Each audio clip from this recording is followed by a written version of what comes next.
नमस्कार दोस्तों, स्वागत है आपका हमारे यूट्यूब चैनल में। और आज हम बात करने जा रहे हैं child care and old age care के पार्ट 2 के बारे में।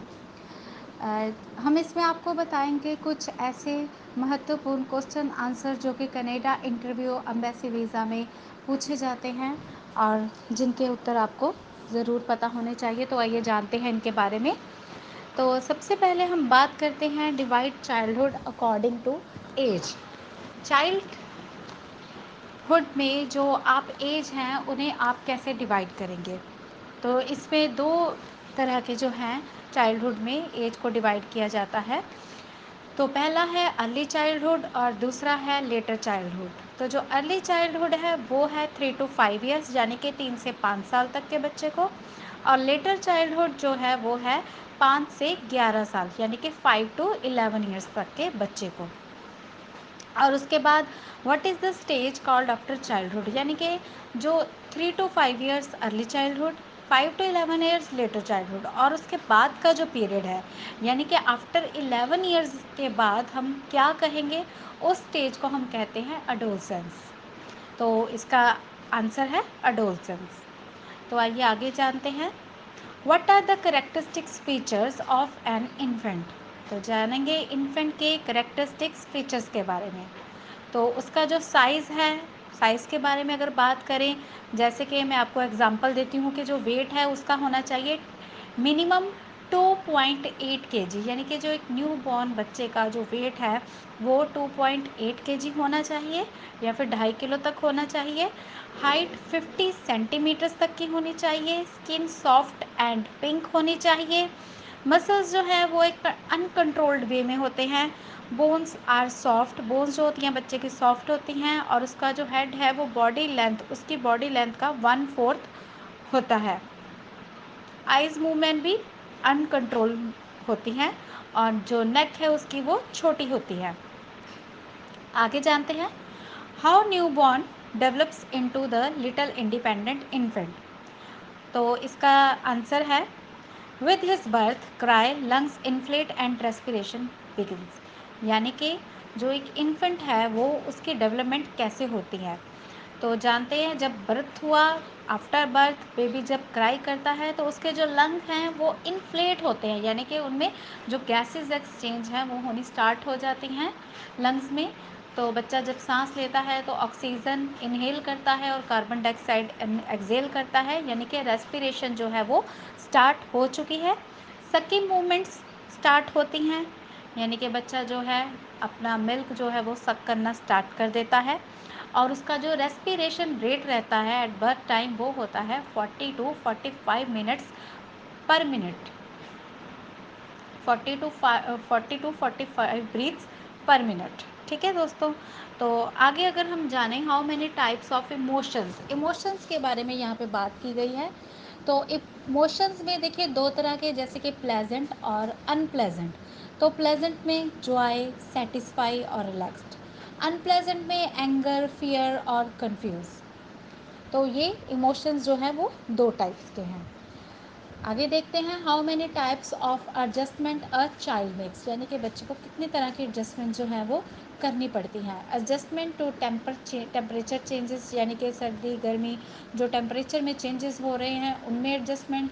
Adjustment to breathing, adjustment to sucking and swallowing, adjustment to elimination, loss of weight initially, यानी कि जो आफ्टर बर्थ के जो फर्स्ट 7 to 10 डेज़ का पीरियड होता है उसमें बच्चे का थोड़ा सा वेट कम होता है और उसके बाद जो है वेट गेन होना दोबारा स्टार्ट होता है।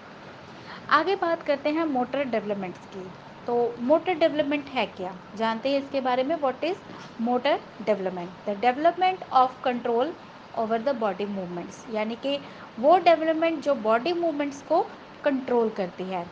और ये किसके थ्रू होती है? Joint activities of nerves and the muscles, यानी कि जो मसल्स और नर्व्स की जॉइंट एक्टिविटीज़ है ये इनके द्वारा जो है बॉडी मूवमेंट्स पे बच्चे का जैसे कंट्रोल आता है, तो उसे हम मोटर डेवलपमेंट कहते हैं। तो अगला है can you mention the factors on which motor development of child depends, यानी कि क्या आप उन फैक्टर्स को जो जिन पे चाइल्ड निर्भर रहता है, जिन पे एक बच्चा निर्भर रहता है, उन्हें आप एक्सप्लेन कर सकते हैं? तो इसका जवाब है या आंसर है, it depends on physical development of infant, यानी कि बच्चा फिजिकली उसकी ग्रोथ कैसे हो रही है उस पर एक तो डिपेंड है। अगर बच्चा फिजिकली वीक है तो उसकी जो डेवलपमेंट है वो भी थोड़ी स्लो होगी। और दूसरा है, it depends on more on neural and muscular maturation, यानी कि उसके अगर नर्व्स और मसल्स जो हैं वो प्रॉपरली मैच्योर हो रहे हैं तो भी उस पर भी वो मोटर डेवलपमेंट जो है वो डिपेंड करती है। नेक्स्ट है, what is the sequence of the motor development of infant, यानी कि मोटर डेवलपमेंट में एक इन्फेंट के मोटर डेवलपमेंट में सीक्वेंस कैसे आता है। तो सबसे पहले है हेड रीजन डेवलपमेंट, यानी कि हेड कंट्रोल जो है वो बच्चे में सबसे पहले देखा जाता है। उसके बाद नंबर 2 पे है ट्रंक रीजन, यानी कि जो उसकी पीठ वाला हिस्सा है, जो उसकी बैकबोन है उसका हिस्सा। Third one is setting position, यानी कि जब बैठने लग जाता है या बैठने की कोशिश करता है। Fourth is organs of elimination, जब अपना बच्चा बच्चा अपने यूरिनेशन और डिफिकेशन पे कंट्रोल करने लगता है। फिफ्थ है आर्म्स एंड हैंड्स मूवमेंट, यानी कि बच्चों के हाथों की और आर्म्स की जो मूवमेंट है वो उस पर कंट्रोल बनाने लगता है, अपने हाथों से चीज़ें पकड़ के फेंकने लगता है या फिर अपने हाथों से चीज़ें उठा के अपने मुंह में डालने लगता है। Legs and feet control, legs and feet control में यानी कि जब बच्चा अपने आप खड़ा होने की कोशिश कर रहा है या फिर चलने की कोशिश कर रहा है या क्रॉलिंग कर रहा है या वॉकिंग कर रहा है या फिर रनिंग कर रहा है, तो ये सारी चीज़ें जो हैं उसके मोटर डेवलपमेंट में सीक्वेंस में आती हैं। तो देखिए इसमें सबसे पहले हेड कंट्रोल, दूसरा है ट्रंक रीजन, तीसरा है सेटिंग, चौथा है ऑर्गन्स ऑफ एलिमिनेशन और पांचवा है legs arms and hand movements और छठा है लेग्स एंड फीट, जिसमें कि movement into the different positions. ठीक है। तो नेक्स्ट है, what does a baby have bowel control, यानी कि बच्चे जो यूरिनेशन है, जो बाथरूम करना अपने आप या फिर टॉयलेट जाना अपने आप कब से सीखना स्टार्ट करते हैं। तो इसका जवाब है at the age of 2 years, यानी कि 2 साल का बच्चा जो है वो अपनी यूरिनेशन पे कंट्रोल करता है। Next is when a baby can pull himself to sitting without support, यानी कि बच्चा कब अपने आप खड़ा होना स्टार्ट करता है बिना सिटिंग विदाउट सपोर्ट, यानी कि बिना सपोर्ट के बैठे कब वो स्टार्ट करता है अपने आप खड़ा होना। तो वो इसका रिप्लाई है at the 9 months of the age. तो 9 महीने का जो बच्चा है सिटिंग विदाउट सपोर्ट अपने आप खड़ा होने की कोशिश भी करता है। नेक्स्ट है, when do social smiles develop in the child, तो सोशल स्माइल हम बोलते हैं कि जब बच्चा किसी को देखता है और स्माइल पास करता है, तो वो कितनी एज में स्टार्ट करता है। तो इसका आंसर है at the 3 months of age, यानी कि 3 महीने की जो उसकी उम्र है उसमें वो सोशल स्माइल देनी स्टार्ट कर देता है।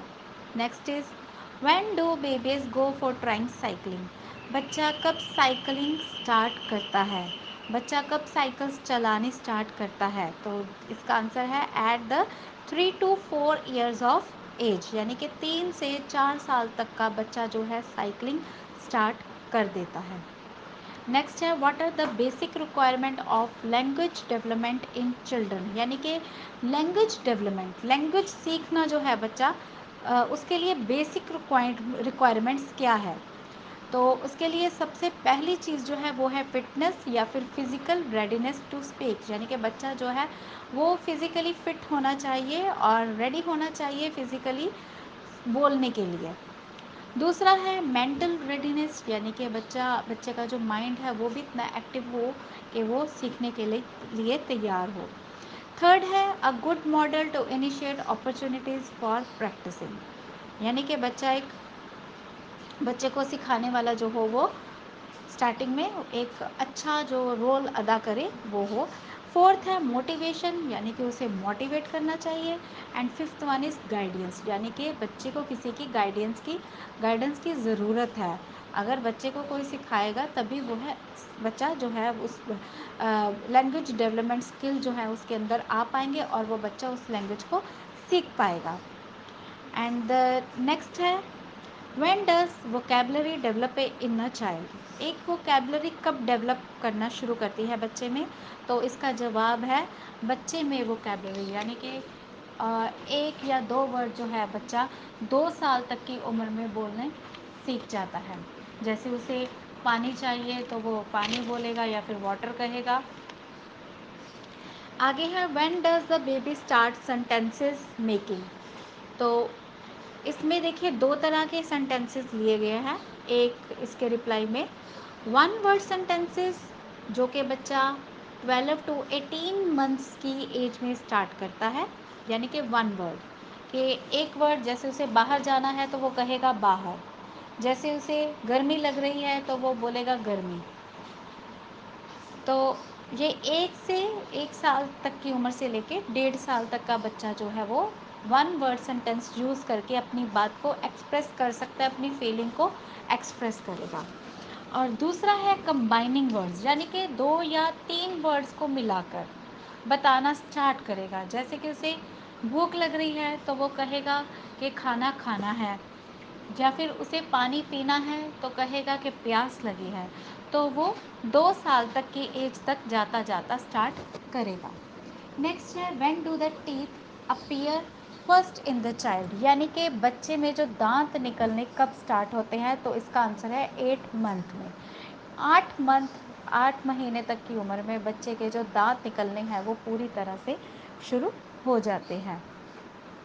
और दोस्तों आगे बात करते हैं, अगर हम टीथिंग की बात कर रहे हैं तो जानते हैं कि टीथिंग जो है वो कितने टाइप्स की होती है। तो बच्चों में टीथिंग 2 टाइप्स की होती है। फर्स्ट इज़ टेम्परेरी जो कि 8 महीने से शुरू होते हैं, और दूसरा है परमानेंट। तो टेम्परेरी हम दूध वाले दांत भी जिसे बोलते हैं उनको कहते हैं, जो कि टूट जाते हैं और फिर उसकी जगह परमानेंट टीथ जो हैं वो ले लेते हैं। आगे है when does peer group formation occurring during development of a child, यानी कि पीयर ग्रुप उसके जो साथी हैं उनमें कब रहना जो बच्चा जो है वो पसंद करता है? तो ड्यूरिंग लेट चाइल्डहुड, जैसे कि हमने पहले जाना था कि एक अर्ली चाइल्डहुड है और दूसरा लेट चाइल्डहुड है। तो लेट चाइल्डहुड की एज में जो बच्चा है वो पीयर ग्रुप में जो है इन्वॉल्व होना, उसका फॉर्मेशन करनी स्टार्ट कर देता है। आगे जानते हैं what is the called behavioural problems. तो बिहेवियर प्रॉब्लम्स को हम कैसे एक्सप्लेन करेंगे? Any deviation in the behaviour of the child, यानी कि जो बच्चे के कोई भी बिहेवियर में चेंजेस आए हैं उन्हें हम बिहेवियर प्रॉब्लम कहेंगे। What is the called a behaviour problem? तो इसका जवाब भी सेम ही रहेगा, any diversion in the behaviour of child. Name common behaviour problems के बारे में हम बात करें तो इसमें जनरली जो इन्वॉल्व हैं वो है स्टीलिंग, थम sucking, nail biting, bed wetting और इन्फीरिटी कॉम्प्लेक्स। तो दोस्तों इसी के साथ ही हमारा child and old age care related question answers का जो ये टॉपिक है पार्ट 2 यही समाप्त होता है। अगर आपको ये अच्छा लगा हो तो प्लीज़ इसे लाइक करें, शेयर करें और हमारे चैनल को सब्सक्राइब ज़रूर करें। धन्यवाद।